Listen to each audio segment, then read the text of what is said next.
Welcome to Armchair Expert, Experts on Expert. I'm Expert Shepard. I'm joined by Expert Padman. Hi. Hi. Today we're going to talk to Dr. Stephen Gundry. He's a cardiologist, a heart surgeon, a medical researcher, and author. Dr. Gundry has performed over 10,000 surgeries, Monica. Wow, that is a lot. That is about 1,000 more than you or I have done, which is very impressive. And he's moved his focus onto diet.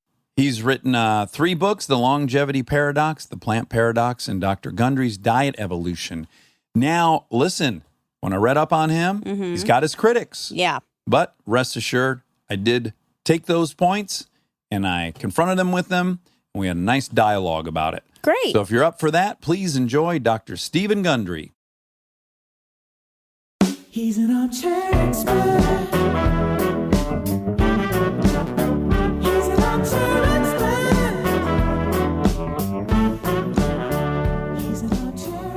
I'm going to do some repulsive things while we talk, one of them being chew tobacco. So I just want to warn you, I don't know where your sensitivity to that may lie on the spectrum. But Nicotine is very good for you. It's the delivery device. I know. I cannot get... let me tell you what's going on. I smoked forever. I haven't smoked for 14 years. Of those 14 years, I've been on the nicotine lozenges, for the bulk of that time. The lozenges, by my estimation, started making my skin red. And when I would cut them out, the redness would go away. So now I'm on old-fashioned chewing tobacco, all because of the vanity of my skin. And I now must quit this on August 12th before I go back to work. And I'm not sure which delivery system I can use because I do like nicotine in my life. What are your thoughts on that? What about drops or sprays? They make a nicotine spray? Mm-hmm. Oh, they do? Yeah. It's just like a little mouth mint? Basically. Yeah. Really? Yeah, nicotine spray. Oh, I should look into that. Yeah, Dave Asprey uses that. Oh, he does. Oh, we're having him on here. Well, yeah, so you got to pick Dave's brain about that. Okay, because, in fact, during our podcast that Dave and I did together, live, sprayed a little nicotine. Oh. His shtick is the only great thoughts, the only great everything ever happened over coffee and cigarettes. Yeah, And he says it's the two, caffeine and nicotine produce the best brain hit that anyone can have. So yeah. and nicotine, it's interesting. Smokers have a very low incidence of Parkinson's and dementia. Right. I've read 2 different studies that it may delay the onset of Parkinson's and also Alzheimer's. Yes, exactly. And then the downside, right, of nicotine is it raises your blood pressure. That's one of, if you have some, hypertension or something, it's not good for you. I happen to have inordinately low blood pressure, so I'm not worried about mine spiking a little bit. Cool. Now, Dr. Gundry, you are from where? Originally? Of course. Oh, yeah, we go your way origin story. Well, I mean, we're all from Africa, so let's go for it. Yeah, that's right. That's true. Omaha, Nebraska. Omaha, Nebraska. Okay. And what did Mom and Dad do in Omaha, Nebraska? So start with my mother first. She was valedictorian of Central High School, which was a class of about 1,000. And then she went off to a 2-year college and then, made the mistake of marrying my father. No. And she became actually a housewife. Actually kind of trained me, tell you those stories. But my father started off selling shoe repair parts, working for my grandfather. And my grandfather, when I was 10, said, look, there's no future in selling shoe repair parts, and you need a real job. And so my mother had grown up down the street, actually, from Warren Buffett. Same street. But she knew the owner, the president of Mutual of Omaha Insurance. She made a call, and my dad got into the executive training program, and with only 2 years of college, rose to executive vice president of Mutual of Omaha in charge of the chairman's office. No kidding. And that's at that time, that was the single big building in downtown Omaha, right? That's exactly right. Yeah, one big megalith. So it's fair to say that you grew up in a pretty nice lifestyle in Omaha? We were lower middle class in a middle-class neighborhood, but my mother, she was raised actually upper middle class, even upper class, and she always acted as if that's what we were. One of the kids down the block was the son of a dentist, and the dentist had this wonderful Cadillac Eldorado convertible in 1958. It was gorgeous. And my father drove a company Chevrolet station wagon, 1956. And I convinced all of my friends that the 56 Chevy was a vastly superior car to the Cadillac Eldorado. And so I learned... Did you get any traction with that argument? Yeah, I learned at a very, very early age to be a good salesman. Well, my dad sold cars for a living, and he sat me down at some point and said, I don't care what you're going into sales. There's no job that you're not going into sales. You have a great new idea, you're eventually going to have to go into your boss and sell that idea. If you, anything, name it. And that was his take on life. Now, you ended up at Yale. Was this an extension of mom wanting to aspire to greatness? No. Interesting, in the area where we lived in Omaha, Nebraska, there was a separate school district that was separate from all the Omaha regular school districts. And we went to... It was called Westside High School, and it was nicknamed Hollywood High. The vast majority of the valedictorians, salutatorians, top of the class, usually ended up in Ivy League schools. So there was this, this is what you're going to do, and it was all... It was more the trajectory of the high school you attended. It was well, actually, in kindergarten, we were given IQ tests. My teacher, Miss Cosette, called my parents in. She said, he tests right now at an 11-year-old level, and I was 5. And she said, here's the deal. He will be great at whatever he's interested in. But if he's not interested in it, then don't even try. And actually, she was absolutely right. But my grandmother, my maternal grandmother, when I was like 5, gave me this whole set of books. They're little paperback books called the Zim Nature Series. One book was insects, one book was, amphibians, one book was mammals. And I would just devour these things. Yeah. So in school, in the early years, my mother and I would sit on the couch every night. My mother would have flashcards for math, for vocabulary, and just, every night grill me. That was normal. You didn't watch TV, you did flashcards. Right. So I think my mother said, look, I guess I'm going to live through my son because that's my track, in the 50s. Yeah. And my father actually always wanted to be a doctor, but that wasn't in the cards. He came from a very actually poor family. So, right. Anyhow. So you end up at Yale, and you immediately know you're going into medicine? I knew actually when I was 10 that I was going into medicine because I found a book in my elementary school library called All About You, and it was kind of a book all about you. And I said, yeah, that's what I'm going to do. So just a genuine interest in it. Yeah. And then you end up at Yale. And what do you do undergrad there? Well, I started as a philosophy major. Okay, good. Then they had a program. This was in the late 60s. You could design your own major. So I decided to write a thesis called Human, Biologic, and Social Evolution. What does that mean? The thesis was you could take a great ape, manipulate its food supply and its environment, and prove you would arrive at a human. And so I combined the departments of biology, anthropology, and psychology as my mentors. Now, what was your food argument to that? As an anthro major, I'd like to hear your food argument. So what happened was, and there's actually a book in my future, so I can't tell you everything. But long story short, you have to compete in an area of food supply that you can compete successfully in, and that's what will happen to you. If you can compete for food in an environment, then you'll win. If you can't compete for food in that environment, you won't survive. Right. So 4 or 5 million years ago, there was climate change. And where great apes, which was in Africa, primarily in the Rift Valley, although we can argue is also South Africa, we had a lot of climate change, and the dense forests began to recede. We came from a line of great apes. We were arboreal apes. We actually lived in trees. Fun fact, the reason we have a shoulder joint that works the way it does, we actually should have named the playground equipment ape bars, not monkey bars, because actually great apes have a universal shoulder joint that allows us brachiation to walk on the underside of branches, whereas monkeys have to climb on the top of branches. And that allowed great apes to actually get farther out on a branch to get to fruit, and that's actually how they beat out monkeys on fruit. Eventually, that began to dwindle, and it turns out that we actually found a new place to compete, and that's in streams and water and ocean.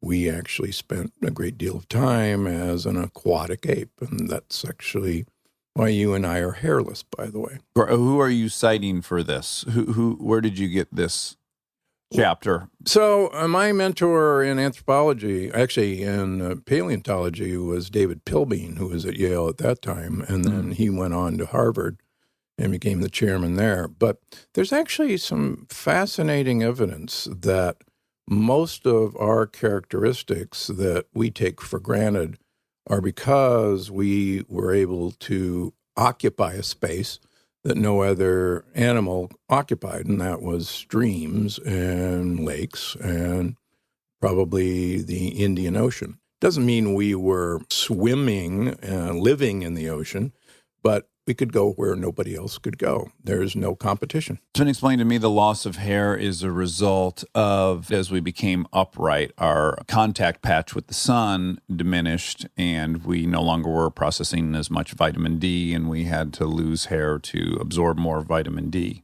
Does that jive with? No. No.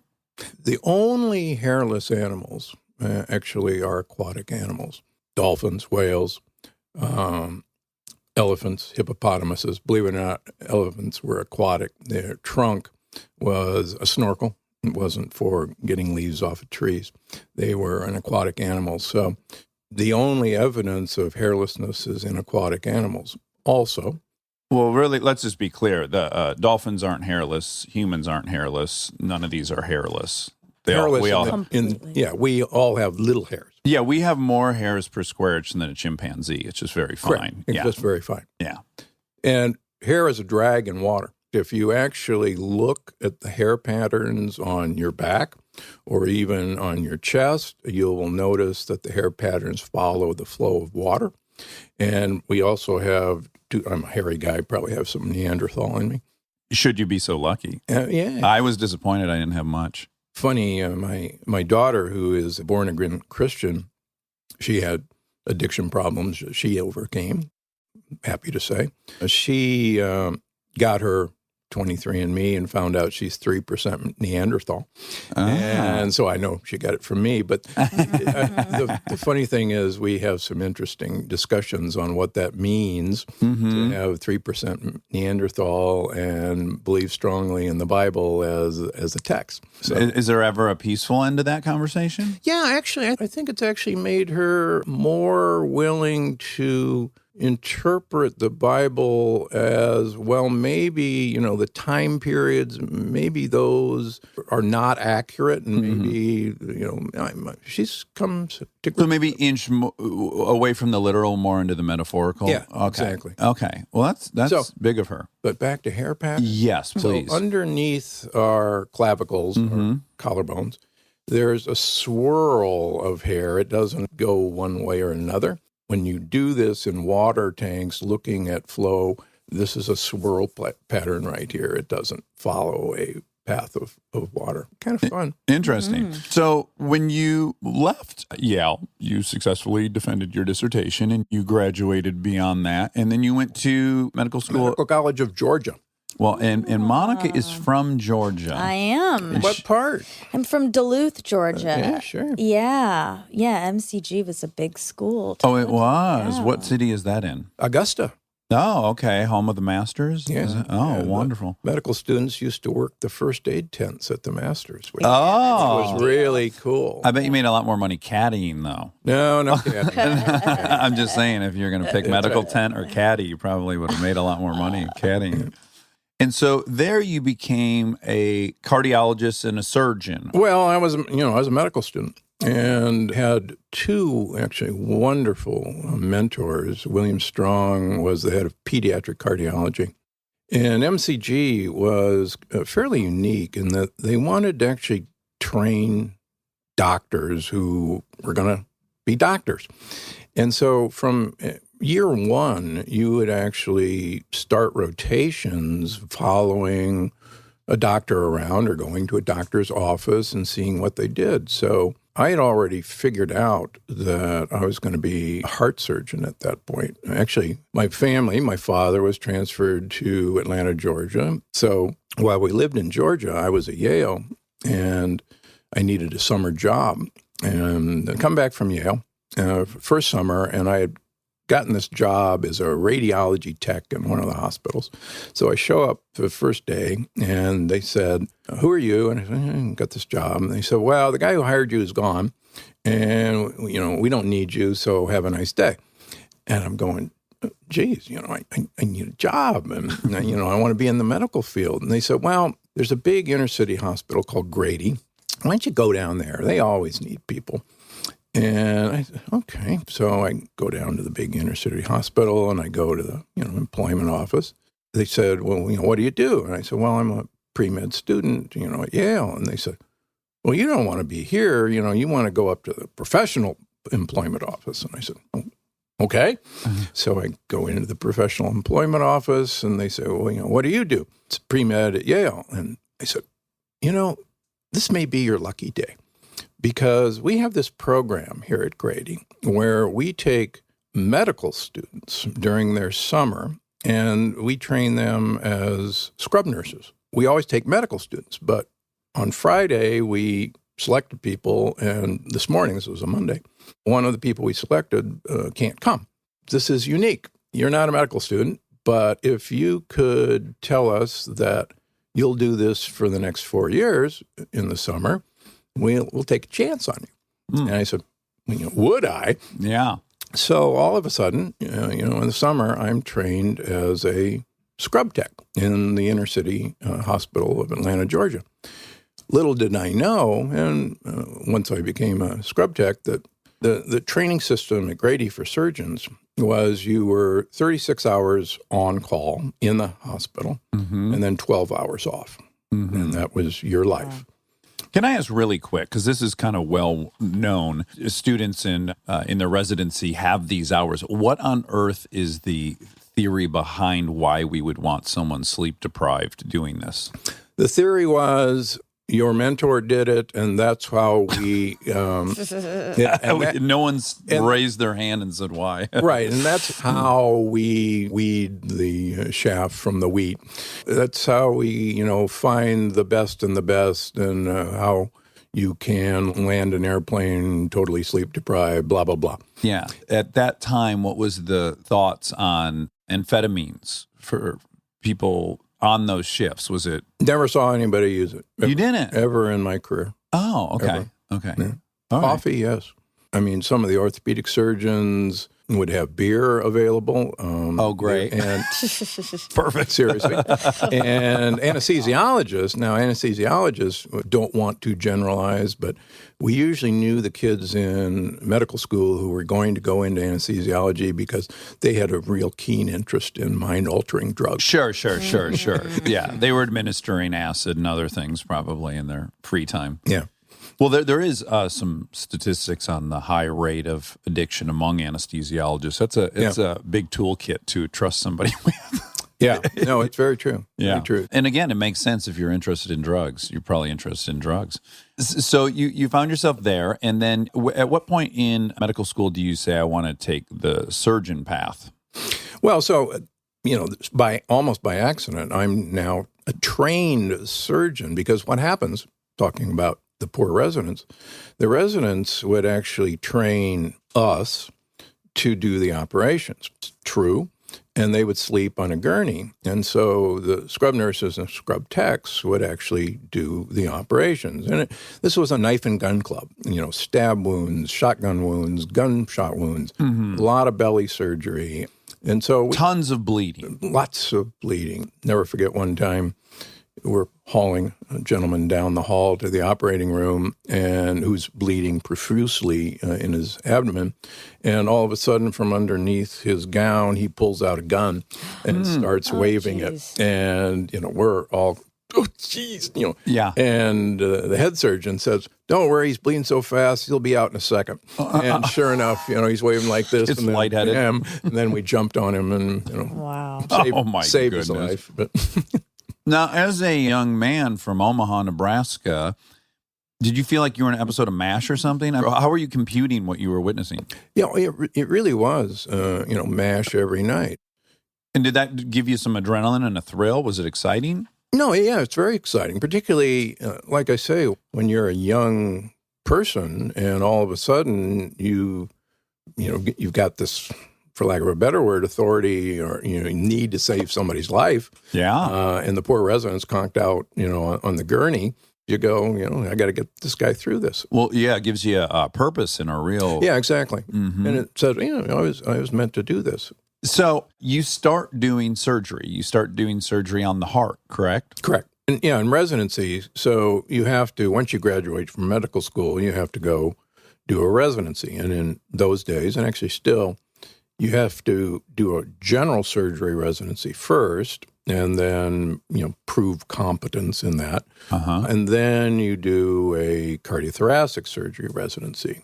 And it's usually 2 or 3 years. So it's about 8 years of training to become a cardiothoracic Is any of that overlapping with your medical school? No. It's not. So you're talking 16 years out of Correct. your BA or Right. BS. So 16 years later, you're now employed officially as a Well, surgeon. and then I did a fellowship in pediatric cardiac surgery over in London, England. Okay. We're now another year beyond. Oh my God. Are you dragging a gal with you throughout all this? Yes. You are. indeed, yeah. And is she your wife currently? Yeah. No, not my wife currently. Oh, okay. This gal that was with you, was she at any point like, okay, enough with the fellowships and residency. Let's get you Work. with a practice. I mean, residents did not make much money. Mhm. They were basically indentured servants. That's actually how the system came about. Yeah, the weird part of being on that track is you basically do have a lottery ticket in your back pocket, but it's just not going to come to maturity for like 16 years. And is it that part maddening at all? Like, well,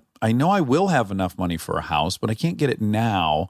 Well, I actually had a house. If you were an idiot, you would moonlight and work in emergency rooms at night. I wanted my kid, we had 2 young kids, and I wanted my kids to have a house and not live in an apartment. So through most of my residency, one night a week, I would, even though we're on call, 36 on and 12 off, those 12 hours, one night a week, I would work in an emergency room to make enough money to have a house. Right. And you're still going to keep this position about no amphetamines? Yeah, no, All right. surgeons often kind of pre-select themselves because they can work without much sleep. My brother-in-law is a cardiologist, and he wanted to be a heart surgeon, but he said, there's no way, I can work with that little sleep. And so right. I'm going to be a cardiologist because I can get more sleep. Yeah, this is a very weird system. I just have to once again and say out loud, I think it's a very bizarre system that we would want. There's all these great studies on sleeps. They've tracked some of the biggest tragedies and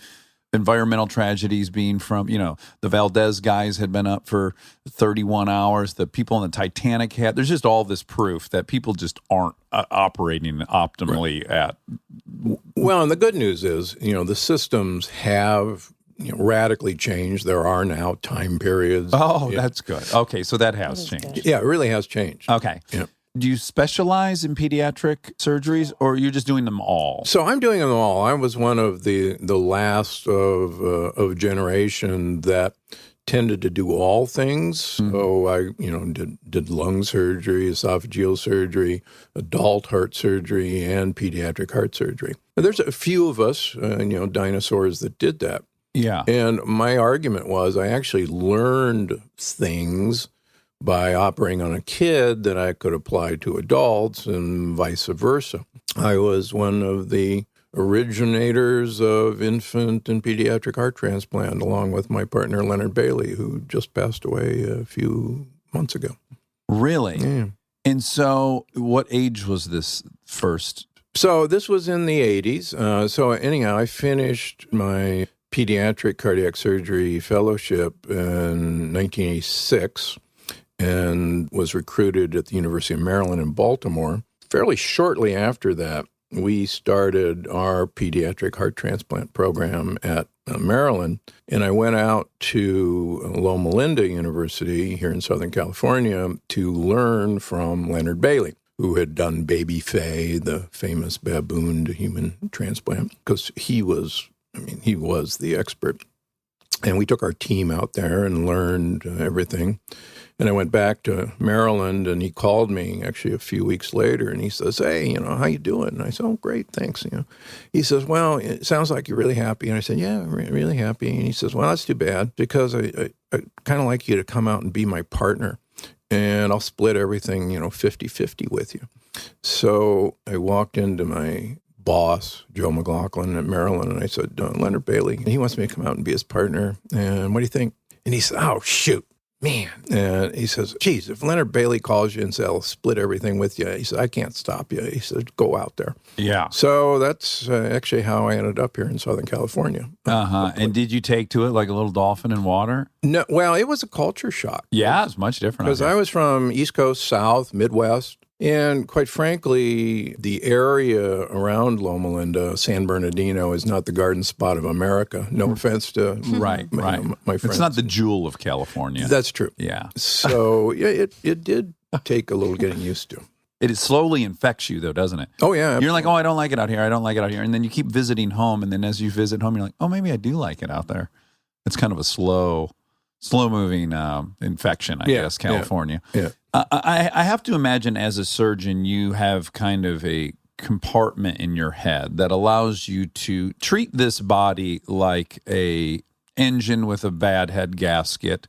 You can't possibly be evaluating this person's emotions and stuff while you get in there and do the physical, mechanical activity of fixing someone's body. True. Now, with that said, knowing that we don't want you emotional when you're doing that, we want you very pragmatic. Is it extra rewarding when a little baby's heart starts beating and you know that little baby is going to make it versus an adult? Yeah, I think one of the attractions of congenital heart surgery is if you don't fix this baby has no future, has no life. Right. There's this old saying that surgeons carry around a graveyard in their head where, we go to visit every now and then to realize that there will be bodies in what we do. Mm-hmm. And we have to come to grips with that and move on. So, yeah, it's, to this day, I have kids who are now adults come in who I did their operation when they were 1 hour old and completely redid their heart, and they graduated from college and they come in and we do a photo, and it's pretty cool. The mental gymnastics I feel like I would have to do is I would have to enter each operating room going, this child's going to die. So there are no stakes. All that can happen is I can now make it live or prolong its life. Like I feel like that's the mental trick I'd have to do for myself.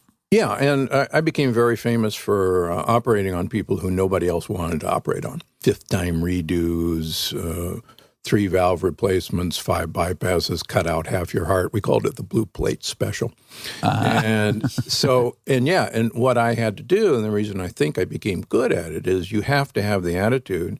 You talk to the patient and say, are you somebody who wants to roll the dice? Because this is dangerous stuff we're talking about. Right. And, if you tell me, I think I'm going to make it, let's do this. But if you say, I've got some bad feelings about this, I'll say, let's not do this. Right. In the parts, this is just kind of a morbid question, I guess. The parts, these valves, all that, is generally from human cadavers, or the animal parts, pig valves, what's being used? Yeah, all of the above. Is one animal better for longevity than another? Like as a primate, it would feel like a primate would be a more natural. Well, unfortunately, we can't do that, but no one is finicky about using animal parts that we eat. So Right. we use cow valves, we use pig valves. We had a series of using Gore-Tex, the stuff you make, waterproof stuff out of valves, and published several papers on using Gore-Tex valves in children. And did those prove to be? They work temporarily, not long term, Okay. but sometimes we have to do a kind of a patch to get through. Sometimes with children's surgery, we know there are 4 operations to get this kid to kind of a fully functioning adult. And, God bless parents for saying, okay, I can see it. Okay, in 6 months we're going to do this, and in a year we're going to do this, and it's okay because, I got my kid, and let's do it. Well, I can't speak for everyone, but I guess knowing that there's going to be 5 is preferred to let's have one. Hey, 6 months later, hey, we got to go again. Yeah. A year later, guess what? I guess when you know what course you're To charting, it gets a little more Easier to deal with. digestible. Stay tuned for more Armchair Expert, if you dare.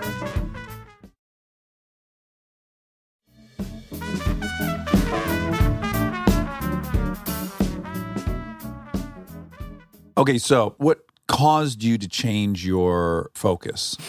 In the late 90s, I met a guy who I call Big Ed in all my books. He was from Miami, Florida, 48 years old. He had inoperable coronary artery disease. Now, what that means is everything was so clogged up that you couldn't put stents in because there was another clog right down the road, and you couldn't do bypasses because there really wasn't any place to jump past in line. There's no good piece of wire that wasn't corroded, basically. Yeah, exactly. There's just no place to do it.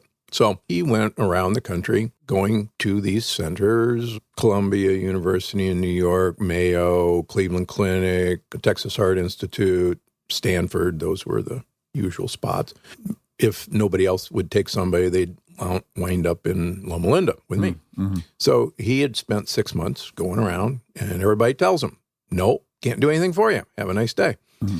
And so he arrived. Literally, have a nice day. One day. Yeah, that's right. So he arrives in my office with his angiogram, the movie of his heart, the video of his heart from Miami 6 months earlier. And I'm looking at it and I said, I don't like to turn down people, but I agree with everybody else. There's nothing I'm going to do for you. And he says, yeah, I know. That's what everybody says, but I've been on a diet for 6 months and I've lost 45 pounds.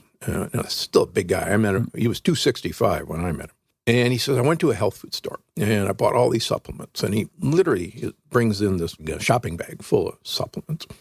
He says, maybe I did something in here in my heart. And, I'm scratching my professor beard and going, yeah. Well, good for you for losing weight, but that's not going to do anything in here. And I know what you did with all those supplements. You made expensive urine, which I firmly believe. Yeah. And he says, well, look, it's been 6 months. I came all this way. Why don't we get a new angiogram? Why don't we get a new catheterization and see? So we did. In 6 months' time, this guy has cleaned out 50% of the blockages in his heart. They're gone. Now, he's still got blockages. But now the surgeon in me says, great news. There's places to land bypasses. Mm-hmm. So I actually do a 5-vessel bypass on him. It's going good for me, good for you. But the researcher in me, and probably, this thesis from Yale comes back afterwards. I say, tell me about this diet of yours. He gets maybe, a paragraph in, and I go, time out. I said, this is actually my thesis that I wrote in Yale about what made a human. Literally get on the phone to my parents who lived in San Diego. And, I say, do you still have my thesis? And they say, oh, of course, it's in the shrine. Sure. So then I started looking through his bag of goodies. And I was also famous for heart preservation during heart surgery, keeping hearts alive. I have a catheter that's named after me, blah, blah, blah. And we were using ingredients in the protective solution that we'd put in hearts. And a lot of the ingredients that we were putting into this solution, he was swallowing. And it actually never occurred to me to swallow the dumb things. Yeah, what were the ingredients in that solution? Alpha-lipoic acid is one of the ingredients. We had a cousin, I guess you could say, of grapeseed extract. We had magnesium.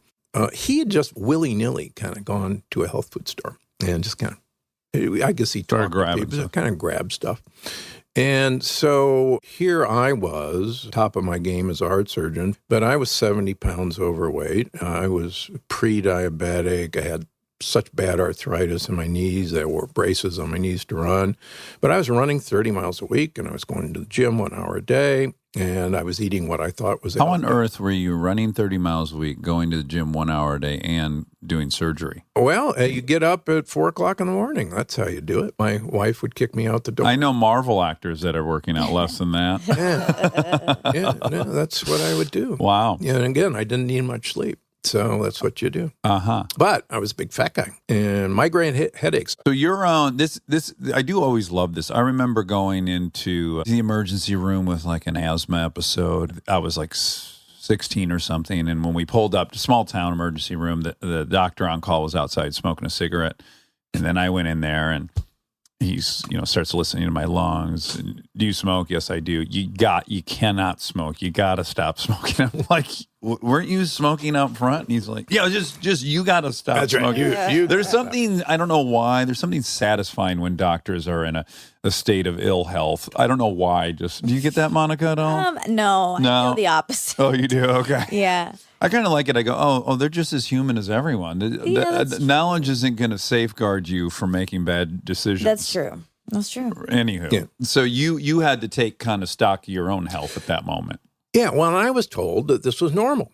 I had horrible cholesterol, and they said, you're 40-ish, and this is normal, and, your father is exactly the same way, and that's genetics, and, get over it. Yeah. Well, so I actually got out my thesis, and I put myself on my thesis, and started taking a bunch of supplements and started sending my blood work up to the University of California, Berkeley, which had the best at that time system for looking at cholesterol. Lo and behold, in the first year I lost 50 pounds, subsequently lost 20 pounds, and I've kept it off now. Well, what did you change diet-wise? I like to use the expression, I became a gorilla who lives in Italy. I started eating a whole lot of leaves. Gorillas eat 16 pounds of leaves a day. Started using a whole lot of olive oil. And I think that Spoonfuls? You drink it? Oh, yeah. What would you do? The only purpose of food is to get olive oil into your mouth, in my humble opinion. Oh, okay. 3 of the blue zones, the longest living people on Earth, use 1 liter of olive oil per week. That's about 10 to 12 tablespoons a day. Mm-hmm. Wow. So that's what I But did. those blue zones also have a lot of other things in common. The thing that they have in common, they only have one thing in common. The only thing they share, all the blue zones, is they very limited animal protein in their diet. Yeah, so primarily plant-based diet. Correct.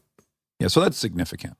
Yeah. Other than just the olive oil. That's a very big Correct. part of it, right? Yeah, olive oil is pretty good stuff, but there's I do love it. there's several blue zones that don't use olive oil, so we can't say it, that commonality is not true of all blue zones. The only commonality of all blue zones is very limited animal protein. Yeah, which is a real bummer for my diet. I know. Well, and again, I grew up in Omaha, so Yeah, steak the central. beef state, Yeah. So you started, have you seen the documentary Forks Over Knives? Sure. Yeah. Did you like it? No. You didn't like it? I mean, if you like propaganda, it's a great propaganda movie. Oh.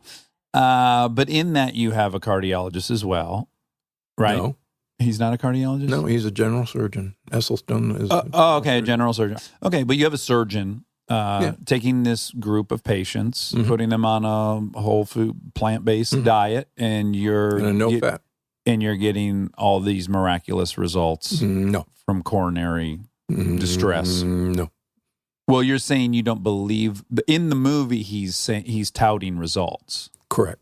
So you're saying you don't believe the results. Well, the results are that he had a 50% dropout in his group. Sure. So they never actually completed the program. It's just like Dean Ornish's results. It's interesting, and I totally respect all these gentlemen. But Dean Ornish, after his initial small study where he also had a 50% dropout, despite now 25 years on, Dean Ornish has never published a study of his results. And if his results are reproducible, one would think that the father of the plant-based no-fat diet would certainly update us at some point in his career of the results of his study, but he never has. Well, just really quick to defend, which I have no horse in any of these races, but a 50% dropout on a lifestyle food diet study to me does not seem high at all. I'm shocked 50% of the people even stuck around and did the diet. I don't think that in itself is indicative of any kind of... But you're then left with very few people. Well, half. The group is only about 30 people, and they drop down to 15. So it's very hard. He's not been able to actually, because the numbers are small, make statistical significance out of this. Yes. I guess what I'm pointing out is that I don't think there's a topic in science, maybe psychology sometimes rivals it. There is no topic in science that is more frustrating for the consumer than nutrition. Nutrition, correct. There is no consensus. There's every single variety of explanation. Humans are almost impossible to study. We do so many things. There's so many variables. The notion of isolating this or that variable is almost preposterous. Even when I would look at those early smoking statistics. Now, I definitely think smoking cigarettes causes lung cancer. Don't get me wrong. But they're also ignoring that smoking is a suite of behaviors generally. Smokers drink more. Smokers do a lot of things more. But you're going to isolate this one aspect of their lifestyle and hang everything on it. Speaking of smoking and lung cancer, the Catawbans, one of the blue zones in the South Pacific, Papua New Guinea, the Catawbans smoke like fiends. They wean children off of breastfeeding with cigarettes. Yeah, and there has never been a case of lung cancer in a Catawban, and they live into their 90s with no medical care, and there's actually never been a case of coronary artery disease or stroke in a Catawban. Yeah, and one of the anthropologists that studied them did chest x-rays, and they're like, how could this be? These people smoke all day long. The conclusion's always been, their tobacco obviously is far less. So again, nicotine's good for you except for the delivery device. And what smoking does is produce huge amounts of oxidative stress. And we use vitamin C as one of our ways of soaking up oxidative stress. And so smokers, interestingly enough, have incredibly low levels of vitamin C. Vitamin C is actually essential to repair collagen in blood vessels. Blood vessels are always flexing, and the collagen in them, which is basically the rebar, breaks. And the collagen breaks, then get exposed, and we actually put little patches on them, and that's actually where the start of these plaques come from, is collagen breaks. Smokers, because they don't have any vitamin C, don't repair their collagen breaks. And smokers, we used to love to operate on smokers because smokers would have their blockages very, what's called proximal in their coronary arteries. Close to the heart. Close to the start of these blood vessels. And the rest of their blood vessels were gorgeous. Plus, smokers were skinny. And, it's just, this is great. Thank you very much. Thank you for smoking. Yeah, thank you for smoking. And in and out, we're so happy. So the Catawbans have an incredibly vitamin C-rich diet in the kind of the fruits and vegetables that they eat on this island. And I've proposed that the reason that they've actually figured out, they didn't know it, but their diet is full of vitamin C. And so they compensated for this oxidative stress from smoking. I'll take smokers, and if people stop smoking, in general, they gain weight. And I don't want that. So I'll make, a deal with the devil to say, okay, look, you smoke, but you're going to chew 500 milligrams of vitamin C every 4 to 6 hours. You're going to take timed release vitamin C twice a day. And we're going to, negate this negative Try to effect. neutralize. Yeah. And then let's work on all the other stuff. And, then once we got all that controlled. So, yeah, again, nicotine's good for you except for the delivery device. Yeah, I know. Maybe I should start doing intravenously. Just shoot up several Try the spray. 8 times. Yeah, spray sounds exciting. Get Dave Asprey on here. Yeah. He'll probably bring his spray. Yeah, maybe he'll ask him to bring. he'll shoot me up. Yeah, you want a little hit? Yeah. First spray is free. So you just gave me a clue about your kind of priorities, which is for you in that moment with the smoker, putting on weight. Explain to me why that for you is the worst option possible. I've told anyone who will listen that if there was one blood test that I'd want you to get, if there's one blood test, you should have a fasting insulin level. A fasting insulin level will pretty much predict what's going to happen to you. If it's low, you're most likely never going to develop cancer. You're never going to get dementia. You're never going to get coronary artery disease. If it's high, you're going to get cancer. You're going to get dementia. You're going to get coronary artery disease. You're going to get fat. You're going to get high blood pressure. So an elevated insulin level is generally saying you're consuming a lot of sugar or carbohydrates, and your body's creating a bunch of insulin to break that down. Is that? Or even protein. This was actually one of the mistakes that Atkins made. Atkins didn't know we don't waste energy, and we have actually very little need for protein. So when we eat too much protein, we don't waste it, but we convert it into sugar. It's called gluconeogenesis. Why? Because we have a sugar storage system called fat. And so even high protein will actually produce high insulin levels and make you fat. Is that assuming, and again, here's another great place where there is no consensus and lots of debate, but are you saying that in the caloric model, once the protein exceeds, let's say you're burning 2,200 calories a day and you exceed the amount of protein that would equal 2,200 calories, the rest of it is then converted to sugar? Correct.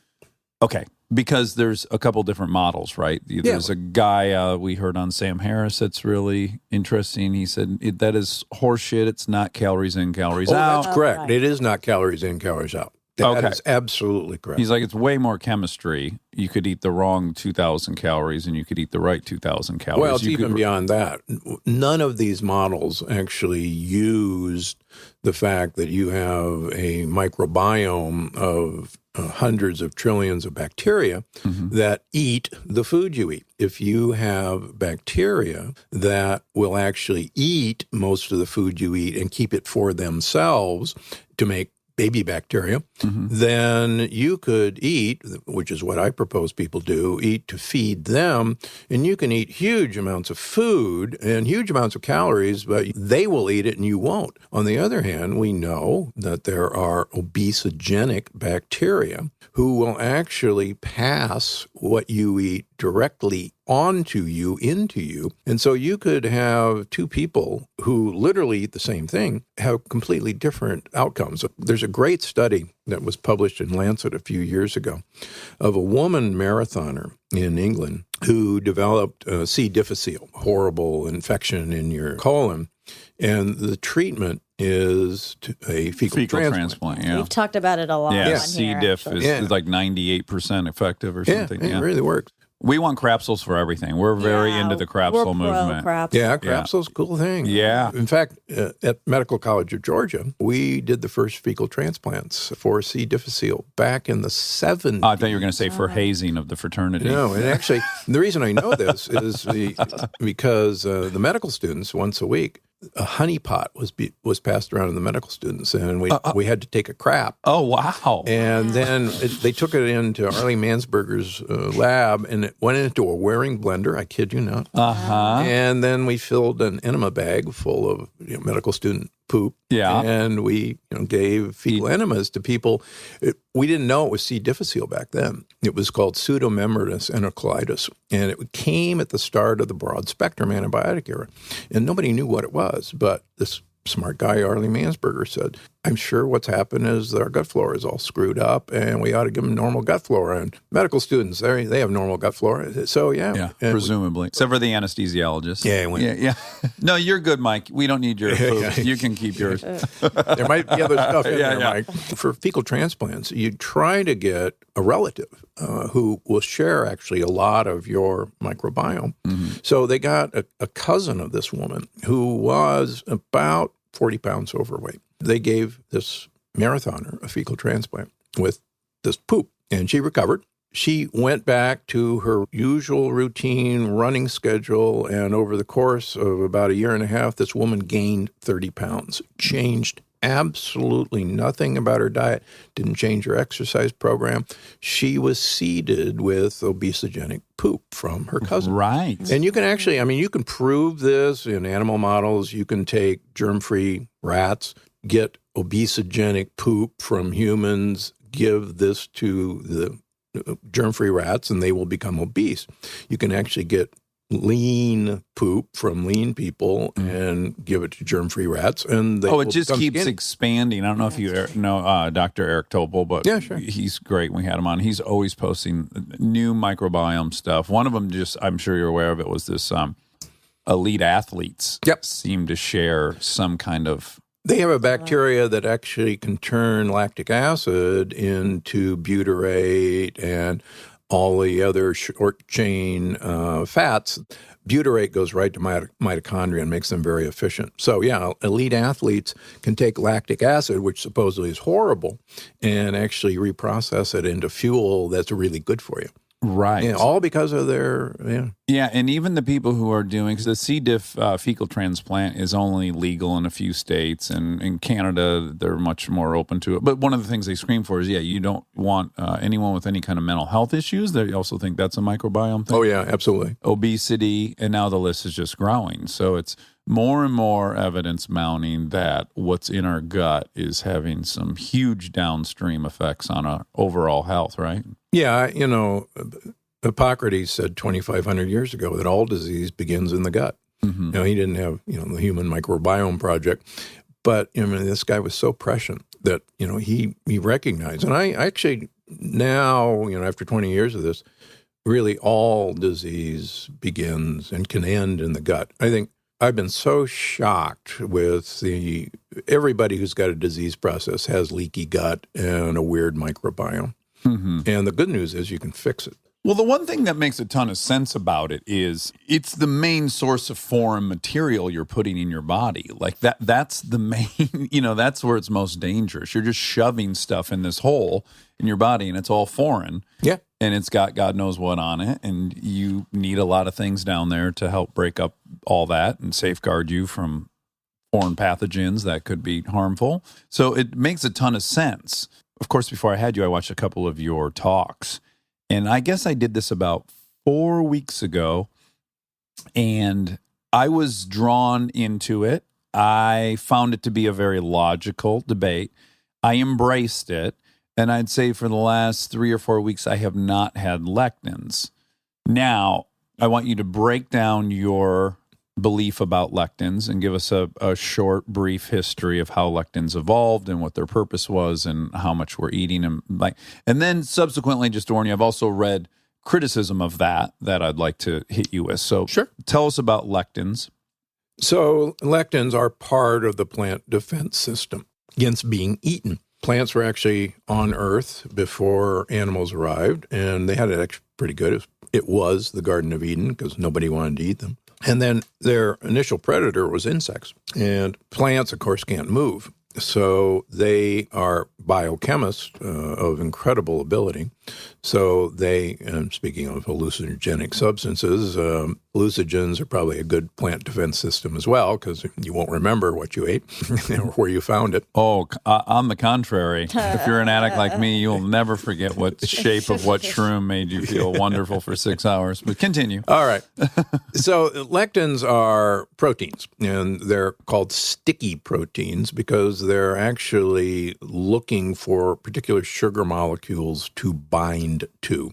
And the initial theory of lectins was that they bound to a sugar molecule called sialic acid, which sits in the space between nerve junctions where one nerve talks to the next nerve. And they bind to that sialic acid and stop nerve transmission. And so a paralyzed insect is a wonderful thing if you're a plant. That's the initial theory of why lectins existed. But interestingly enough, lectins also stick to the sugar molecules that line our gut.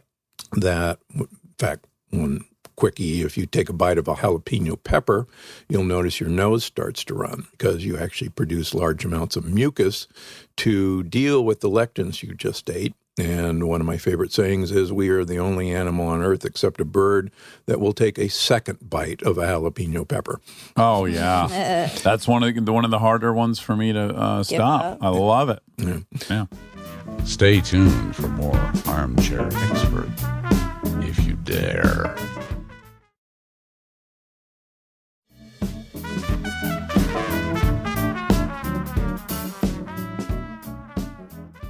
So what we now know, and this was actually work by Dr. Fasano at Johns Hopkins. Dr. Fasano wanted to figure out why cholera made you have just such impressive, massive diarrhea, and how gluten, which happens to be a lectin, might mimic the effect of cholera. And so he found that gluten, which is a lectin, can bind to the cells that line our gut called the enterocytes, and it'll flip a switch that produces a compound called zonulin. And zonulin is what the cholera bacteria uses to break the tight junctions that hold all of our little cells together. And what's interesting about our dumb gut is we only have one cell thickness of our gut wall. There's only one cell. Very thin. It's the surface area of a tennis court inside of us. And it's all just one cell thick. Talk about a dumb design if you think about it, because like you said, all this foreign stuff is coming in, and you've got hundreds of trillions of bacteria living in there, and you got one dumb cell to keep. Do you think that that's to enable lots of expansion and contraction? Obviously, as it would get thicker, it would be less elastic. No. Elastic? It was to enable the absorption of amino acids, fatty acids. And but it needs to be thin enough that they can the right stuff can pass through. Exactly. Because we actually, these little enterocytes, little bite off little pieces of amino acids and fats and sugars, and then they kind of pass them through and then poop them out their other side into our lymph system or our bloodstream. And so it's got to be one cell thick. But the problem is, so these guys are all held together with locked arms like Red Rover. The cells of your stomach lining. Of all of your intestines. We basically have this carpet inside of our intestines. It's actually our root system. So we have roots. Our roots are rooted in our microbiome, and that's our dirt, just like a plant. And so anyhow, they turn on zonulin. Zonulin hits another receptor that breaks the tight junction. Now, you've got a leak. So now not only can lectins, which are foreign proteins, and bacterial particles or living bacteria can now come across the gut wall. Now, what's interesting is because of this kind of bad system of one cell thickness, about 60% of all of our immune cells, our white blood cells, line the lining of our gut. And they're there because that's where the mischief is going to come across. And so that produces inflammation. Inflammation, you put a splinter under your skin, it turns red. That's all your white blood cells coming around to attack that foreign protein. Now, foreign proteins come across your wall, and now you've got inflammation. When you say that this is breaking that apart and that's binding to that, now, how observable is that? Has someone observed that under a microscope? There's a beautiful article a few years ago in Scientific American where Dr. Fasano, lays this out beautifully and complete with illustrations, and it's gorgeous. And I actually show my patients this. But yes, we can now measure this in human beings, and there's several labs that do this. What's been interesting to me is initially we started measuring zonulin in people looking for leaky gut. But what's actually more accurate is to look at anti-zonulin and what's called anti-actin. Actin is one of the molecules that makes the tight junction. And if you have a leaky gut, you will actually make antibodies against zonulin and actin, and you can pick it up. So what's really interesting is with my patients, particularly people with, for instance, an autoimmune disease, we can pretty much prove that 95% of people who swear they are gluten-free are eating gluten, and that gluten is causing leaky gut. We can measure anti-zonulin, and we can show that by educating them that 3 months, 6 months, 9 months down the line, you will stop having all these markers of leaky gut. You will actually reverse all the markers of an autoimmune disease, a biomarker of an autoimmune disease. And I've published this data in the American Heart Association Circulation Journal. Took 102 patients with biomarker-proven autoimmune diseases, including myself as one of the subjects. Most of these people were on immunosuppressant drugs. In 6 months' time, 95 out of 102 were biomarker negative and off of immunosuppressant drugs, including myself. And Now, really quick, did this study, was some of the criticism of this study that you had no control group? correct, Why didn't you have a control group? because they're all their own control. In other words, they had a positive biomarker. So, for instance, they had rheumatoid factor, or they had anti-CCP3, or they had anti-nuclear antibody, or they had double-stranded DNA. Measurable amounts of them. Yeah, but why not put those people on a placebo and see if at the end of your study they too didn't experience some reversal? Because I'm in the business of reversing autoimmune disease, so it would be against my practice. I'm only saying as a study that would have had a control group that people wouldn't attack. So I've been a researcher all my life, and you can use an individual as his own control. You can look at pre and post.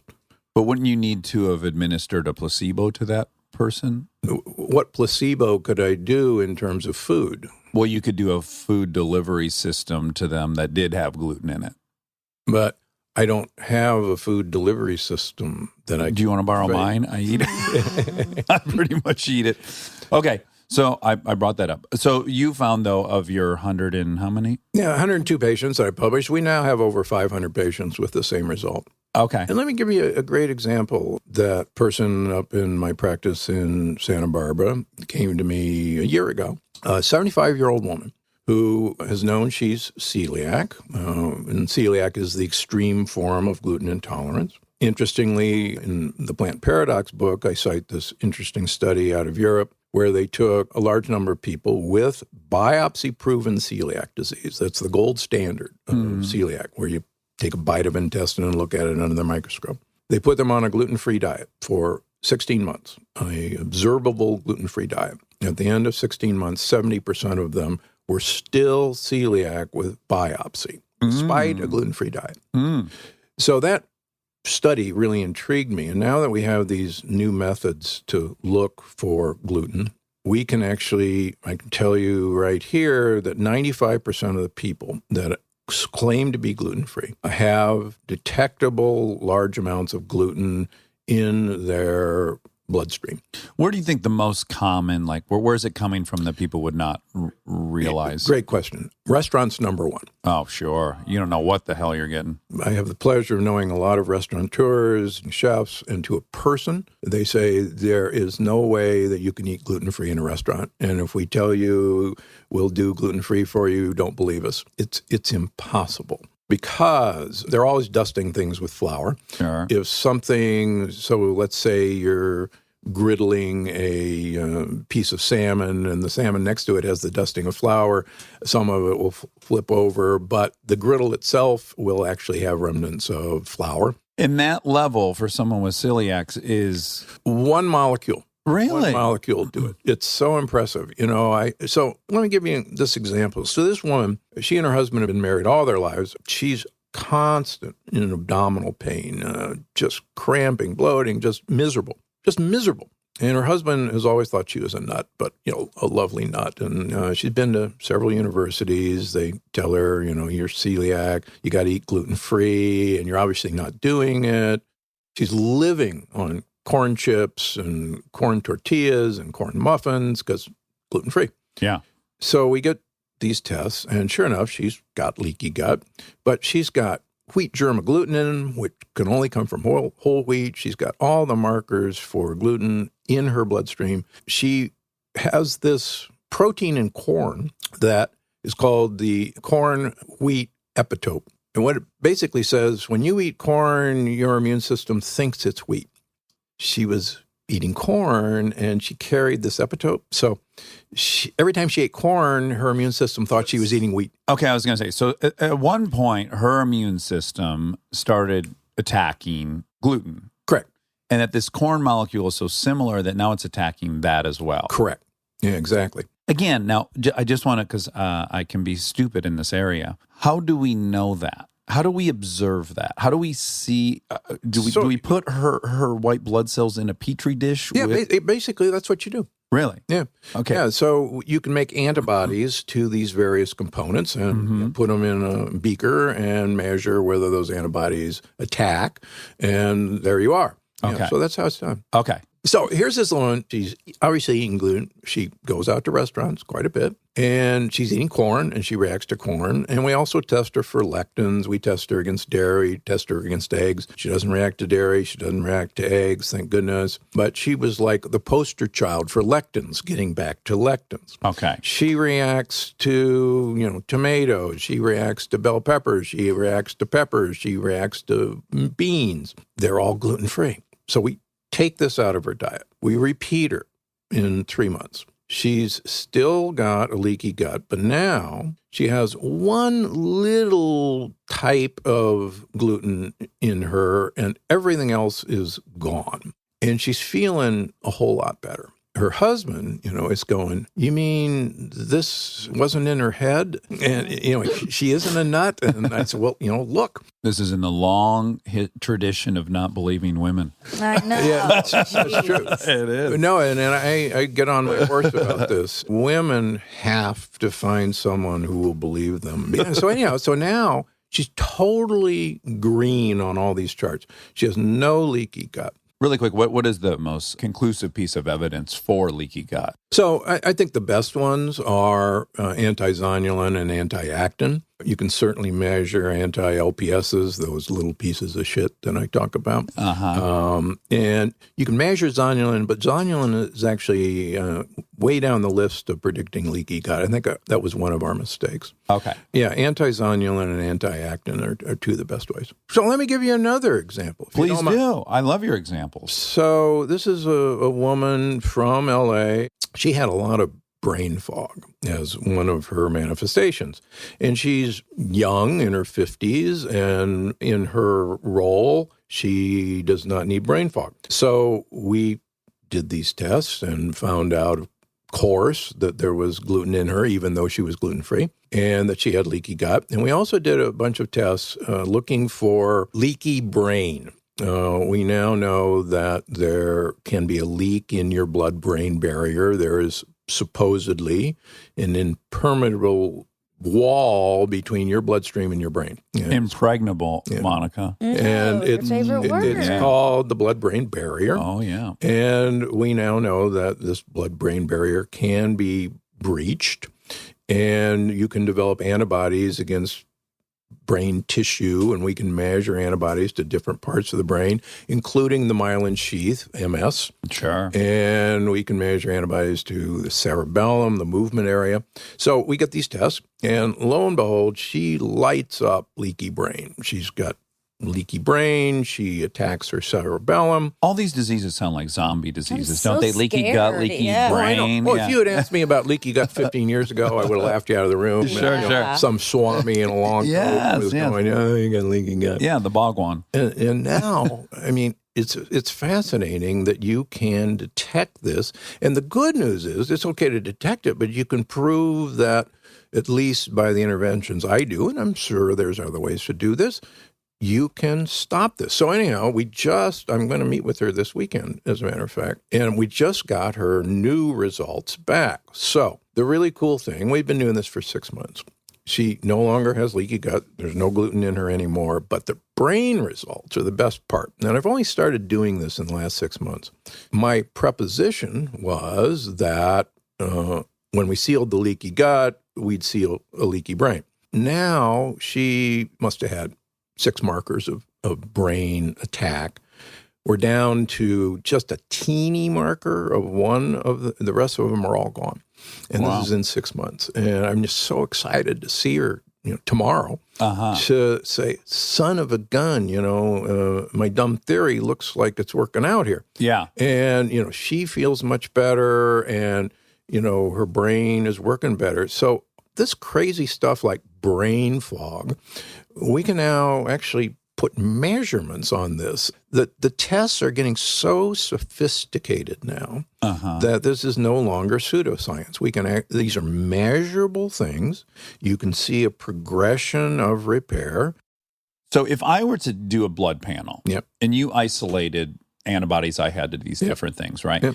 you could do a designer diet for me. Exactly. Because currently it sounds like you're saying eat almost nothing. No, these thoughts. Well, hold gotten on. through my yes list yet. Hold on. We got meat that's creating the 1A casein, right? That's milk. Correct. Yeah. Yeah. So you can have goat and sheep cheese. Okay. And buffalo mozzarella. But we got all legumes are gone. So beans. You can pressure cook them and destroy the lectins. Okay. Now remember, no human being ate a grain or a bean until 10,000 years ago. I hate to disappoint Dr. Esselstyn. No human being did because they were so lethal because of the lectin content. And you had to cook them forever and ever. Most cultures soak beans for 48 hours and change the water every 4 or 6 hours because lectins will soak out of solution and they'll cook them a long time. But you can pressure cook and destroy lectins. Okay, so you're not saying to stop eating those. No, not at all. Oh, you're just saying prepare them correctly. Yeah, no. Well, there's the famous red beans case where there was a dinner party, everyone got violently ill, and it was pretty conclusively demonstrated that the red beans had caused... The Boston Healthy Eating Day Yes. was the same thing. They undercooked beans, and 23 children and 4 teachers wound up in the hospital with bloody diarrhea, all traced to the beans.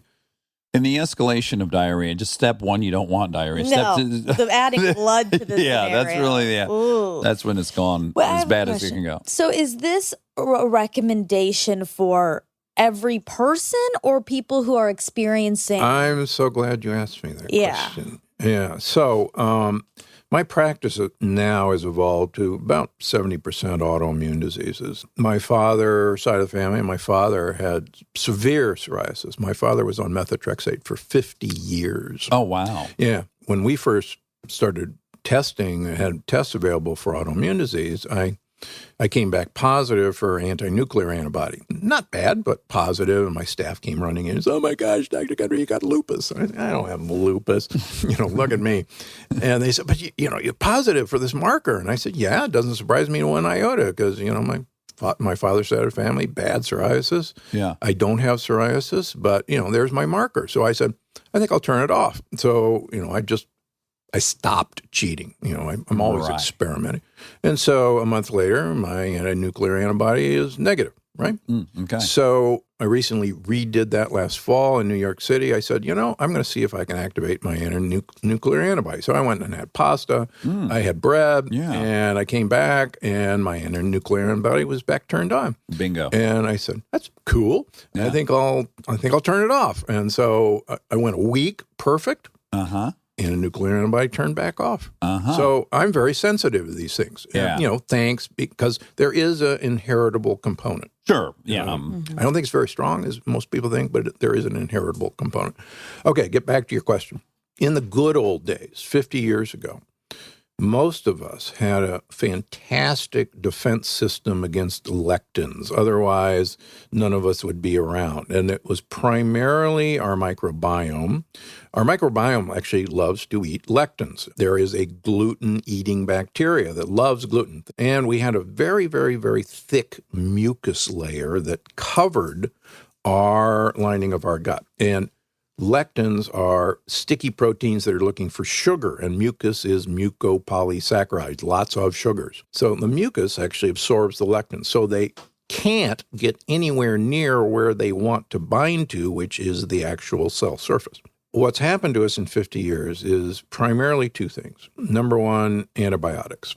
Antibiotics are in us because we swallow antibiotics willy-nilly. We get a sniffle and somebody gives us antibiotics, even though it's a virus. It's in almost all the meat we eat. All the chickens, all the beef, all the pork has antibiotics. And it's in our water supply because, believe it or not, it runs off from the factory mills. And quite frankly, we flush our antibiotics down the toilet. And so the antibiotics have really wiped out this incredible defense system against lectins. The other thing, and this is part of the 7 deadly disruptors that I talk about, the second thing that I think really needs to come to the forefront is glyphosate, which is the active ingredient in Roundup. Glyphosate was patented by Monsanto as an antibiotic. it was not patented as an herbicide because it actually kills bacteria. It kills bacteria just like it kills plants. It interrupts what's called On contact. I think that's the commercial for Roundup. Yeah, isn't it stops the shortcomings pathway, which is how cells reproduce. Plants have it, bacteria have it. Humans don't. And so that's how they got it passed because, it won't hurt us because we don't carry the shortcomings pathway. But what they didn't tell us was our bacteria do. So glyphosate is in everything of the 33 oat products, cereals, granola bars. It was in every one of them, often at toxic levels. It's in 93% of 73 pregnant women's urine that was tested. It's in women's breast milk. It's in almost all California wines, including several organic ones, because the fields are sprayed with it. So this stuff kills off our microbiome. The other thing it does that we didn't know, but Stephanie Schaff from MIT has shown, that glyphosate in and of itself disrupts the tight junctions. So it causes leaky gut without any other thing. So, for instance, corn, most corn is GMO. Most corn that's fed, all corn that's fed to cattle and pigs and chickens is GMO. When there's a protein, a lectin in GMO corn called the cry protein. And the cry protein in and of itself will break tight junctions. So we're beginning to identify why everything's gone wrong really so quickly. This has only been 50 years. Yeah. We're in a nosedive health-wise. There were no autoimmune diseases 50 years ago. I mean, there were a few of them. Back in those days, we called them, the tests we had were called funny tests because it was so odd, to have an autoimmune disease. And now, I was watching TV last night for a few minutes and every commercial was for an autoimmune disease. Yeah. It's like, happy, smiling, 20-year-olds. What's disheartening and misleading is I would compare it to gun fatalities. So if you just look at the statistic that gun fatalities have gone down, you would be inclined to think that shootings have gone down. But in fact, shootings haven't really gone down. Our ability to treat gunshot wounds has increased dramatically. Right. So it's kind of a misleading statistic. And likewise, while one side of the equation is just getting worse and worse and worse, our ability to treat the symptoms has gotten better. So it feels like it's almost in homeostasis, but it's not. It's like we're making these leaps forward on the treatment side, but the prevention side, nothing's happening, and it's getting worse and worse and worse. Correct. Yeah, I mean, as I tell all my patients who are on a immunosuppressant, which, when I first started this, people would go, what do you know about autoimmune disease? And I go, I know absolutely nothing about it, but I know a whole lot about the immune system because I was a transplant immunologist. I could put a pig in a baboon, a pig heart in a baboon, and have it live for a month when the previous record was 5 hours. So I'm really good at making sure organs don't get rejected. Yeah, by understanding how the immune system works. So when people with autoimmune disease came in, and I said, hey, let's play. Let's see what your immune system is so interested in about you. Mm-hmm. And that's how I started on this. To your point, the other problem that's happened, because we know now that the gut microbiome teaches your immune system what it should be interested in and what it shouldn't be interested in. And it basically says, hey, we got your back. We're going to handle most everything that comes in here. We've been doing this for, millions and millions of years. And you just kind of stand by and look for odd things that get by, but, just relax. What's happened now is we don't have that microbiome to teach our immune system that we got your back. And now everybody's got a leaky gut. So our immune system, all the cops, are, oh my gosh, that looks like a foreign protein. Let's shoot it and we'll ask questions later because we got to protect everybody. Mm-hmm. I used to have allergies so bad that I got allergy shots all through college and in my young adult life. I don't have any allergies anymore. And that's because I've sealed my gut, taught my immune system to chill out, and they're not interested in things. Yeah, but I think specifically, I'd be curious if I were Monica, is so I have psoriatic arthritis. My wife's got this rash that she's been contending with for 3 months. So we're obviously super interested at this point. And we're all eating in the same kitchen. And Monica's like, should I be doing this? I feel fine. Right. Like, do I need to take this on? Maybe it'll make me feel better, but I don't feel bad.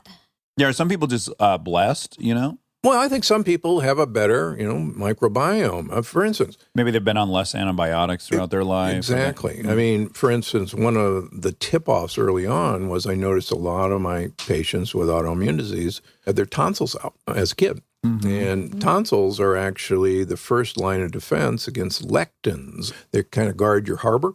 And I'm convinced that tonsillitis, we didn't know any better, was just somebody who really reacted to lectins. So the argument that my colleagues citing the blue zones eating whole grains and beans, none of these blue zones have antibiotics exposure. None of these blue zones have glyphosate. I think what's missing in the argument about lectins is our defense system against lectins, which was pretty doggone good, at least in Western society, is trashed.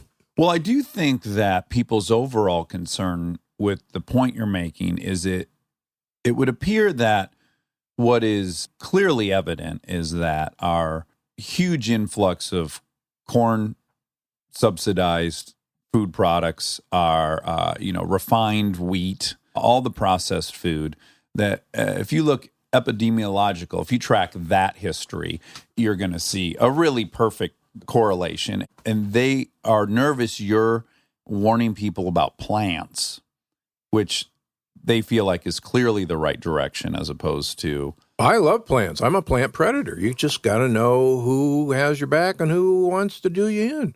My mother was trained by my grandmother, who is French, and she was taught always peel and de-seed a tomato before you eat them because they're lethal. And, I've interviewed chefs in France. So you'll eat tomatoes as long as they've been peeled, stewed, I guess? Yeah, or pressure cooked, peeled and seeded. Okay. De-seeded. Instead of limiting everything you're eating, why aren't we putting all of our energy into growing the right bacteria and introducing it, as opposed to trying to treat it on the other side when everything's already flawed? Why isn't that the emphasis? Crapsules. So part of the problem is that almost all probiotics get destroyed by gastric acid. And to the credit of the researchers who just did the new autism trial of crapsules, so there was a very, very well-designed trial taking autistic children who we know have a very altered microbiome and sterilizing their gut, giving them, gut-specific antibiotics, and then putting them on acid reducers like Nexium or Prilosec to stop acid production in the stomach, and then giving them crapsules, which are fecal pills, in an enteric-coated capsule that could make it through whatever stomach acid was left. I mean, a beautifully designed study. They did it right. And they did it, I think, for 3 months. They've now out 2 years. The kids in the treatment group have had a 50% reduction in their autism behavior. And it's stayed now for 2 years. Oh, really? Yeah. And I think, that's, if there's any study that proves the gut-brain connection in autism, this is the definitive study. The problem is, for instance, there's this really cool bug called Akkermansia mucinophilia, which is essential. I know. Say it one more time. Akkermansia mucinophilia. Akkermansia. Which is essential for making the mucus that lines our gut. It actually stimulates our cells to make mucus, and it eats mucus. That's why it's called mucinophilia. It loves mucus. And the philia part, right? And the more it eats, the more mucus we produce. And so it has to be there. The problem is nobody's come up with a way to get it into us. They're trying. I know they will, but there's been just log jams with this. The other thing we have to realize is that almost all the probiotics that are available to us are not native species. They are foreign to us, and they go on vacation in our gut for about 2 weeks, and then they leave. Say, hey, we had a nice time.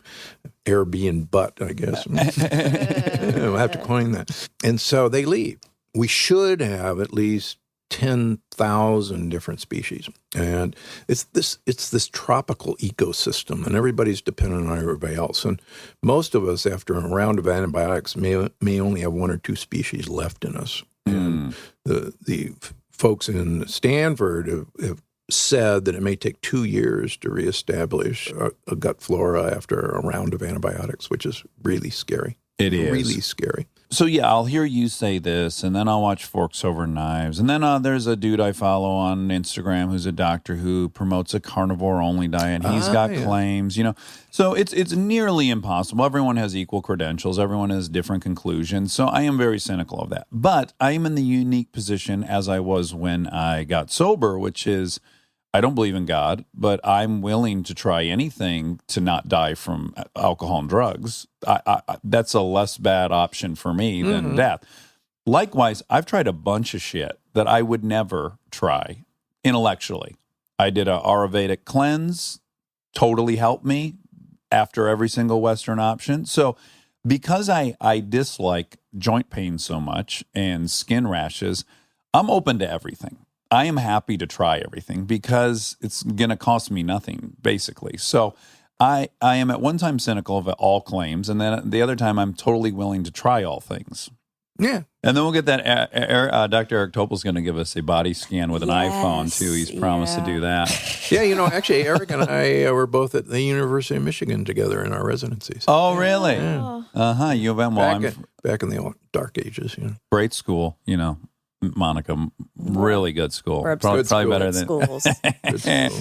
Okay, well, Dr. Stephen Gundry, your first book is Dr. Gundry's Diet Evolution, Turn Off the Genes That Are Killing You and Your Waistline, and the other one is Paradox. So the most famous one is The Plant Paradox. The Plant Paradox. Then the Plant Paradox Cookbook was also a New York Times bestseller. Then the Plant Paradox Quick and Easy, also a New York Times bestseller. And the most recent one is The Longevity Paradox, How to Die Young at a Ripe Old Age, also a New York Times bestseller. I want to die young at a very long. That's what we want. We all want to get old, but we don't like what it looks like. No, we want to be young. And I want to be a long time. I want to be arrested, basically, at this everything.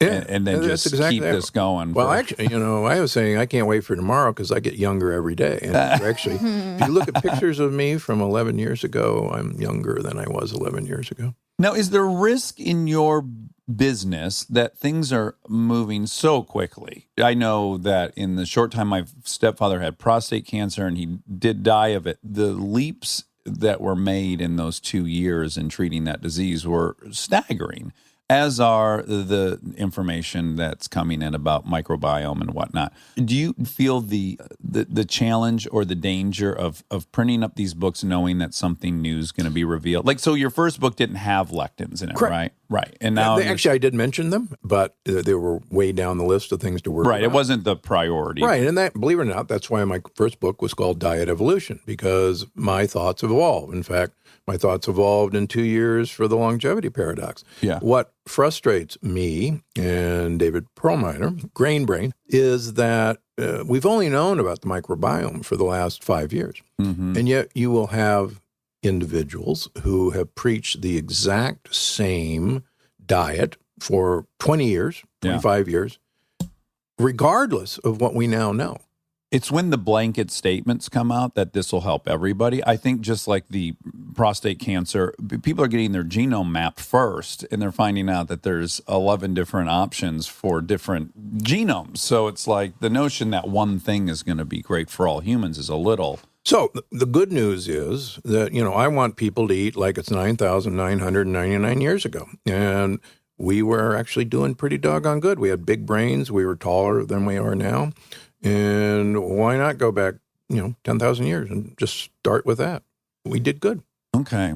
Well, in my osteology class, those early hominid bones were not taller than ours, but... No, Homo sapien was a big dude, about 6 feet tall, and our brain size was 15% bigger than it is today. Well, ours is 1,500 cc, and the Neanderthal was 1,650. Yeah. 1,650. Yeah, they were the biggest brains. Yeah. And they actually, I did hear you say we lost a foot in height, and I just want to be on record that I don't agree with that. We lost a foot in height after the Industrial Revolution. We went down to about 5 feet. That's why there's all these little bitty beds over in England and all the little bitty coats of armor. We were small. Now we've gotten big. Part of that, of course, is all the growth hormones that is in everything. Yeah, thank God for my shoulders. Which is scary. Okay. Dr. Gundry, thanks so much for giving so much of your time to us. Yeah, and so much for having me on. Yeah, very intrigued by all this, and it was a Yeah. good time. Thank you so much. Bye. All right. Thank you. And now my favorite part of the show, the fact check with my soulmate, Monica Padman. Welcome to Chapter 2 of the Moonlight Fact Series. What's that? Another Moonlight fact check.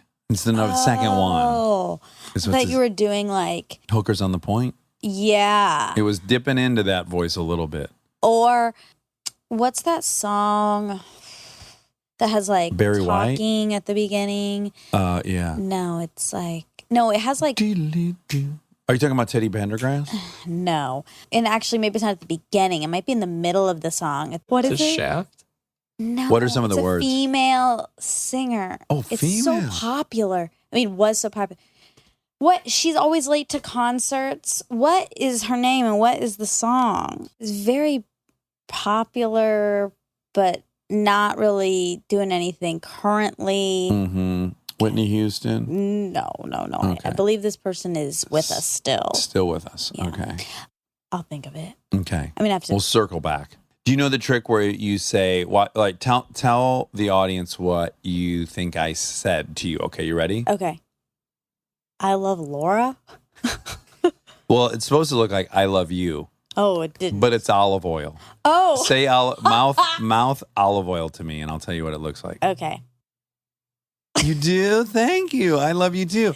It totally looks like I love you. I think it's olive juice. Fuck, Wobby Wob. Rob, yes, that makes more sense. Because No, well, first of all, olive juice isn't a thing. yes, it, No, I it's didn't not. know that. I've heard this too, though. I think he's So I'm backing right. you up. But it's not a even thing. impressive. Like, that's like just saying, if you say the words, I dove Jew, if you mouth that, well, it's like, oh, great. It doesn't even make sense. Well, that's the point. Olive juice is a thing, I think. No. Well, the Yeah. oil is the juice of the olive. Look at The part of oil was the part that I thought you said Laura. No, the Watch. oil part's. Okay, you said I love you for real. Oh, good one. You passed that test. That was a know. good pass. Because oil doesn't look like- right. yeah. Say olive juice. This is horrible Oh, my for God. podcasting. Yeah. Yeah. That's it. Really? Yeah. Okay. Rob's right. Fuck, sorry. Yeah. Don't be sorry about being right. Celebrate. Jeez. Do the chicken dance on Main Street. Okay, so this is probably one of the harder fact checks you've ever done because I didn't even understand most of the chemical words he was saying. Yes. I couldn't really debate him because I don't even know what those chemicals are. There was a lot of jargon. Mm-hmm. Chemistry talk. I hope people stuck with it because Yeah. it was interesting. I was super interested in it. Yeah. Hard to fact check because I don't know a lot of these things. You're I right. bet you wouldn't even be able to spell them. Even if you were listening to what he was saying, you couldn't even type it into a keyboard. No. You'd have to maybe put your phone up to it, voice dictation. Yes. And then you're liable to get the wrong word. You wouldn't even know if that was spelling the word you just heard. That's right. There's virtually no way to check. So just take it easy, guys. Okay. If I miss some facts, that's why. Okay, great. All right. So he said that we're hairless because of the proximity to water, we were aquatic animals. Yeah. And then you said because of the uprightness and the contact patch with the sun. Uh-huh. Okay, so according to Scientific American, scientists have suggested 3 main explanations for why humans lack fur. The aquatic ape hypothesis suggests that 6 million to 8 million years ago, ape-like ancestors of modern humans had a semi-aquatic lifestyle based on foraging for food in shallow waters. Fur is not an effective insulator in water, and so the theory asserts that we evolved to lose our fur, replacing it as other aquatic mammals have, with relatively high levels of body fat. Imaginative as this explanation is, and helpful in providing us with an excuse for being overweight, paleontological evidence for an aquatic phase of human existence has proven elusive. Good. I didn't buy it. The second theory is that we lost our fur in order to control our body temperature when we adapted to life on the hot savanna. Our ape ancestors spent most of their time in cool forests, but a furry, upright hominid walking around in the sun would have overheated. The body cooling idea seems sensible, but even though lacking fur might have made it easier for us to lose heat during the day, we also would have lost more heat at night when we needed to retain it. That's where a blanket comes in or snuggling. Sure. Recently, a colleague and I suggested that ancestors to modern humans became naked as a means to reduce the prevalence. Remember prevalence?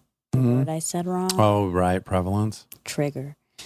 Of external parasites that routinely infest fur. A furry coat provides an attractive and safe haven for insects such as ticks, lice, biting flies, and other ectoparasites. These creatures not only bring irritation and annoyance, but carry viral, bacterial, and protozoan-based diseases such as malaria, sleeping sickness, West Nile, and Lyme disease, all of which can cause chronic medical problems and in some cases, death. So...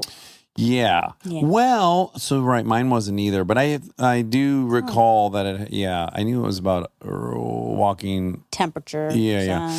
Although I was vitamin D, whatever. I totally buy this. I buy the second one personally. Okay. Because you don't see a ton of hairy Africans, but you go to Russia, girl, you're going to see some body hair. And so they got into that cooler climate and it came back. That's interesting. Yeah. Yeah. Well, that seems pretty self-evident. But Indians have a lot of hair, and it's hot there. Do the men have big, hairy chests and backs? They have hair. Yeah. They have hair. Yeah. But not like you see these Russian guys look like they're wearing a sweater. No, but Indians have a lot of hair. Like I do. But you don't have hair all over your shoulders and stuff. But I have hair on my arms. That's like the kid in middle school who told me I looked like a werewolf. Well, that boy was a jerk. Was it a boy or a girl? It was a boy. He's a kid, okay. Well, obviously a boy. And yeah, he's a jerk. But he was talking about my arm hair. Yeah, I don't find you to be crazy hairy, first and foremost. Thank you. I take care of it. Okay, there's some grooming involved. I do. But I just, the super hairy guys, that to me, that reeks of northern. Okay. Okay. I mean, I'm going to stand by my... That Indians are hairy. Yeah, and it's hot. Okay. Yeah. You said we have more hairs per square inch than a chimpanzee. I read a lot of articles saying about the same amount. Okay. So, sure. He said our hair patterns followed the flow of water. I read no evidence of that. Right. Oh, you know what else? I think fur would also follow the flow of water. It would move in the direction that the resistance is, opposite direction of the resistance. Uh-huh. And no. I don't mean the political movement. I mean water is resistant. But he means like the swirl. The swirl of your chest hair. You wouldn't know, so you don't have any. Right, I don't. I have a couple. I have two. You're proud of that, right? No. Why? Well, I grew up in the symbol of maleness was Burt Reynolds, and he had a full rug on his chest. Yeah. So I think I wanted that. Okay. And Aaron has a nice hairy chest. I mean, it's not overly hairy, but it's, he's clearly got testosterone. Okay.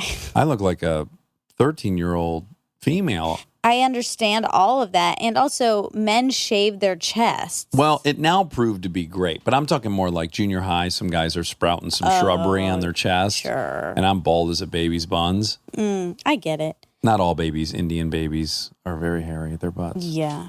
Ooh. Are they? No, I'm teased. I'll have to ask my mom. Could be true.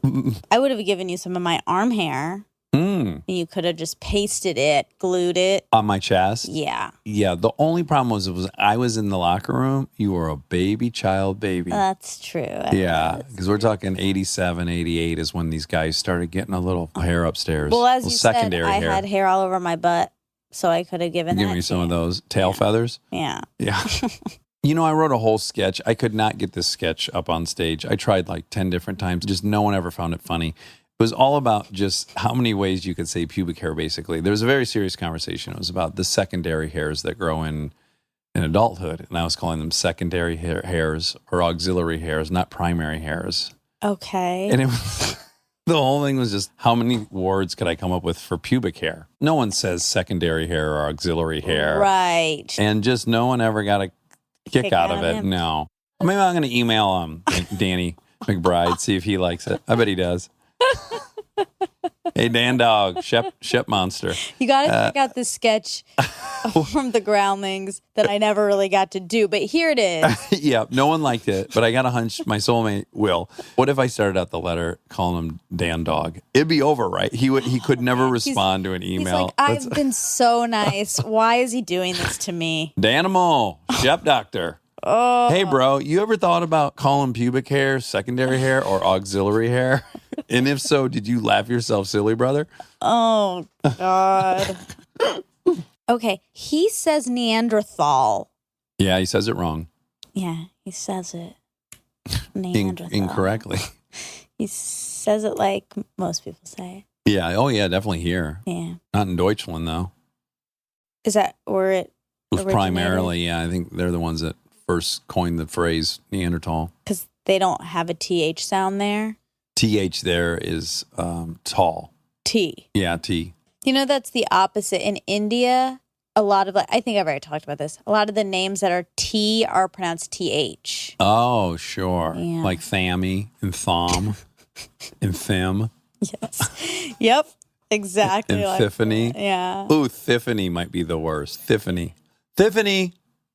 Yeah. If your name is Tiffany and your mother yells out the window, Tiffany, you're bummed. Yeah.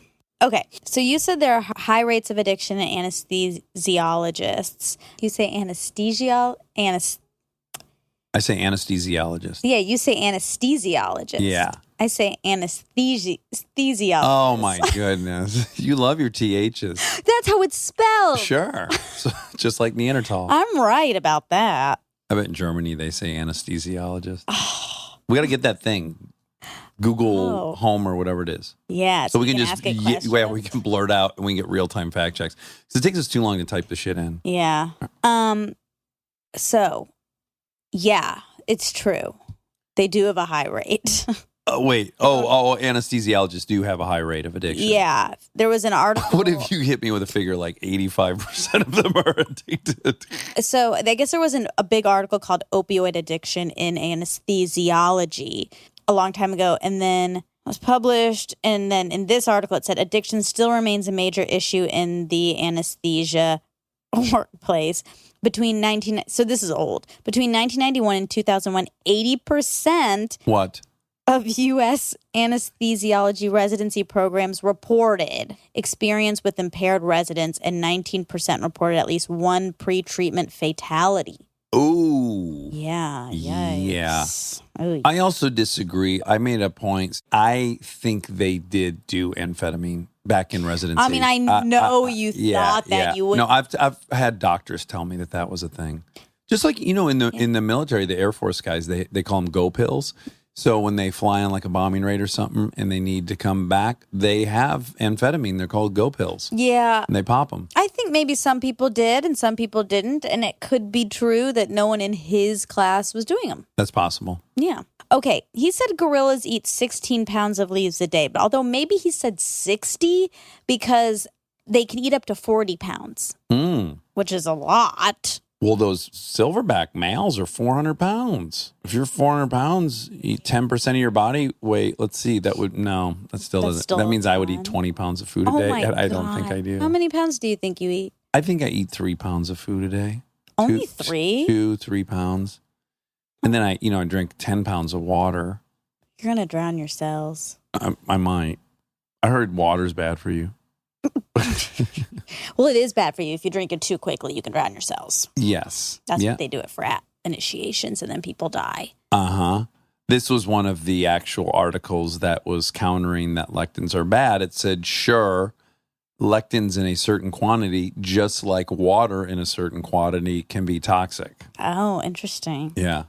Okay, you were talking about sleeping. Oh, because you were saying, why don't they sleep? Yeah, what a ridiculous plan. Yes, and you said the Valdez guys had been up for 31 hours. Yeah, that was a guess. I don't have hours. Sleep-deprived operators failed to prevent the Chernobyl nuclear power plant meltdown and the Exxon Valdez, I said Valdez a second ago, Valdez oil spill. And during the Civil War, some historians think that Confederate General Stonewall Jackson's confused command during the battles of June 1862 was due to sleep deprivation. I don't doubt that at all. Having read both a Robert E. Lee book and a Grant book, those guys were getting fucking hammered at night. Yeah. And they're waking up at sunrise. Yeah. I'm sure they had all kinds of things going on. Oh, yeah. Folks was unhealthy. I mean, they're unhealthy now in a different way. But That's true. Yeah. I think we're healthier now than then. We know in ways, more. yeah. Certainly on stuff like that. But then you look at the amount of obesity and heart disease and all those things, and now that our life expectancy has now fallen for a couple years, and you start going, well, again, I don't think we're healthier. I think the treating our dysfunction has gotten better. Yeah, you're right. We're probably not healthier because now there's so much junk added into food. Ugh, everything's processed. Ugh, corn, everything. When we lose sleep, it seems we lose our ability to think on our feet, to take in new information and adjust our behavior, according to a study published in the June issue of the journal Sleep. Researchers at Washington State University figured this out by rounding up 26 volunteers. Half went without any sleep for 2 days, while the other half slept normal hours. Over the course of the week, the scientists tested everyone's ability to complete decision-making tests. In one test, the volunteers had to click a button when they saw certain numbers and hold back when they saw others. Then the rule was switched. The well-rested group did better on this task in general, but when the rule was reversed, none of the sleep-deprived volunteers were able to get the right answer, even after 40 tries. Oh, boy. Okay. Yikes. I've been having sleep issues. Oh, tell me. Like a month ago, I woke up in the middle of the night and then I was awake for hours. Mm-hmm. That was weird for me. Yeah. I think I talked about this on here because you said welcome to your club. Mm-hmm. Then it happened again on Saturday night. I was up for 4 hours in the middle of the night. I watched Bill Maher. I thought that was going to make me fall asleep. It didn't. I was still awake after that. Oh, boy. That was not fun. And then last night, I could not fall asleep. Oh, boy. At all. And then I finally went to sleep around 1, and then I woke up at 6. I hate to point this out, but the number one sign of depression is poor sleep. That's the first thing they ask you. Yeah. I know. This is not a great sleep record. I was up 3 times last night, but 2 of the times were from D Money. She woke me up at 12:30 and then at 2. And then I woke myself up at 3, similarly could not fall back asleep, decided to have more melatonin at 3 a.m., even though I had to wake up at 6. Woke up at 6, very groggy for the first 5 hours I was awake. Oh, no. Yeah. That's the hard thing about taking those things. I know. Well, I learned a lot. I didn't know what else to do. I was like, I can't. I got to wake up in a few hours, and I still haven't slept yet. Yeah. 3 of the blue zones use a liter of olive oil per week, he said. I did see that a lot of the blue zones use a lot of olive oil. Well, there's sites about how to eat like they do in the blue zones, and olive oil is on that list. The other biggest corollary was that they had the lowest amount of meat consumption, which I hated to read. Well, yeah. So he said, unless maybe I misunderstood this. I think he said the Katavan blue zone. Uh-huh. Again, I wouldn't even know what that starts with, a Q, a C, a K. Exactly. So I didn't know, and I looked it up, and I don't know. But the blue zones are the Italian island of Sardinia, Okinawa, Japan, Loma Linda, California, Costa Rica's isolated Nicoya Peninsula, and Icaria, an isolated Greek island. Those are the blue zones. Mm. So I'm not sure which one he was talking about. And he was talking about that they smoke a lot there. Papua New Guinea. Oh. Yeah, only there. That's not a blue zone. Interesting. He said they smoke a lot. But when I was looking up blue zone stuff, which I do find very interesting, it was saying that the notable elements are that they put family ahead of other concerns, semi-vegetarianism, majority of food consumed is derived from plants, consistent moderate physical activity, social engagement, legumes commonly consumed, and less smoking. Right. So, but the Papua New Guinea thing, although maybe not a blue zone, I have no idea. But I do know that they do smoke and they have no lung cancer. Yeah. Well, yeah. Yeah. I mean, certainly they must have some lung cancer. But when they did the ethnography and gave him chest x-rays. Right. No issues. Right. He said Homo sapiens were 6 feet tall, which I guess I don't know if he meant the first Homo sapiens, but I don't know what he meant either. I don't know. But the Cro-Magnon people, they were 5 feet 4 inches, males. Right. Those were early hominids. It went Australopithecines, and then it went maybe Cro-Magnons. And then you get into Homo sapien. There's a first version of us. And then Neanderthals are Homo sapiens. They are Homo sapien Neanderthal. And then you have Homo sapiens sapien, which is the final iteration, which is us. Yeah. So I don't know what the Homo erectus or... How tall they were. Yeah. But I did hear him say one time in an interview, which he didn't restate here, but that he said hunting and gathering folks, once we went to an agrarian lifestyle, cultivated food, that we lost a foot of height, which is you not... said it here. Yeah. Did I said that's not true then? Yeah, I think you said you didn't think it was true. Yeah, I don't think it's true. So also, though, one thing to note was, remember his hands were... Beautiful. It looked like a 20-year-old's hand. There's no denying, whatever you want to say. Yeah. Dr. Gundry looked like a beacon of health. Yeah. His skin was radiant like a teen's. Yeah. And his hands had no wrinkles. No, his hands were suspiciously youthful. They looked like he had a hand transplant surgery. I know. They looked much younger than mine, wouldn't you agree? They looked younger than mine, I think. They were incredible. So here's the other part. I have no idea. I have no idea if what he's saying about lectins is right or wrong. How the hell would I know? Yeah. I do know that I have been not eating them. Yeah. And I do know that my skin has been very nice. I'm waiting to see if my hands get a little more youthful. Oh, okay. But so far, I'm feeling kind of good. Good. And you know me, I'll try anything. I don't care. Yeah. You know, even when you say the blue zones, I'm like, it reminds me of the China study. It's like, oh, all of a sudden the China study figured everything out. That's horseshit. They didn't figure everything out. I doubt the blue zones figured everything out. People are going to be endlessly frustrated with all these claims. The bottom line is, I think here's one of the big problems, is all of these diets or philosophies on eating tend to assume you're dealing with one type of human being. This is where I think none of them will ever win. None of them will ever include everyone. I think our physiology it differs enough that different diets work better for different people. Yeah, I agree. So I don't think there's ever going to be one book that saves everyone from all ailments. Yeah. Although I agree with him in that, like, it's true that there are outside circumstances that are affecting our microbiome and things like that, like the pesticides and antibiotics and all of those things. They do have an impact. Well, I was in lockstep with him on all the microbiome stuff. I really was. Well, thanks for sorting through all that highly technical stuff. You're welcome, and I'm sorry if I didn't get No, everything. you got all the most important stuff for me, Well, the early human evolution stuff. Yeah. Yeah, I liked it. All right. Well, I love you, and stay tuned for the third chapter and installment of Moonlight Fact Checks with your host, Veronica Bradman. Good night. Good night.